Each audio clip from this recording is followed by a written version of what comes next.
So you came on Sunday, heard a good sermon, sure seemed like you really were learning, but that was days ago. And since that time, you've watched a lot of shows, heard a lot of news, read a lot of photo captions, maybe a book or two.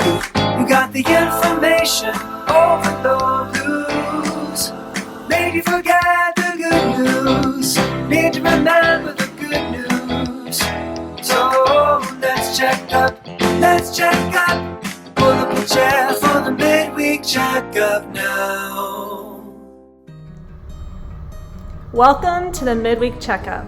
My name is Lindsey Blair, and I'm joined by Bobby Gilles for a new season premiere of the Midweek Checkup. We've been off all summer just staring at this camera, waiting for you to come back. And now you're here. You're really here. And Pastor Jonah was back this Sunday too to launch a brand new series from the book of Hebrews called Breaking the Silence, Hearing the Voice of God. Pastor Jonah began by saying, nothing brings despair, discouragement, or fear quite the same way as the silence of God does. Or should we say apparent silence? When God seems to go silent, our hearts go cold and our spirits grow faint. What if the problem is not God's silence, but our ability, our willingness to listen? The book of Hebrews shows us that God speaks in ways that we can understand. God speaks personally, diversely, and repeatedly. By personally, we mean He speaks to us so that we can know Him. Diversely means God speaks in many ways so we won't miss His love. Repeatedly means God happily repeats Himself so we won't forget His love.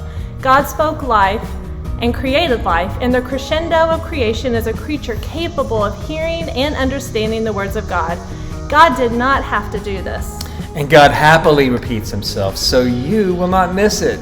But He doesn't just say the same thing in the same way over and over. Our passage says long ago God spoke many times in many ways to our ancestors. God spoke human words to human beings who shared them with all people, and all of that is preserved for us in the scriptures. It's right here for us.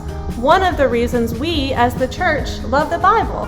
It's God's personal, diverse, repeated words preserved for us. If you receive that, a whole world of curiosity and possibility will be open to you. A world where God is actually knowable, personal. We are going to spend weeks learning how we do that, how to recognize the voice of God, hearing some of the most beautiful, powerful truths in human history. But the diversity of God's speech also meant it was fragmentary. It's hard to figure out how it all fits together. Come back next week and we'll see how God definitively and ultimately broke the silence, removing any doubt about if He speaks, how He speaks, or why He speaks. Yes, this Sunday we'll continue breaking the silence, diving into the second verse of Hebrews. And in Bible Fellowship, we'll discuss Jeremiah 18, where God famously describes His relationship with His creation as a potter to clay. You ready for that? I'm ready. All right, well, join us and bring a friend.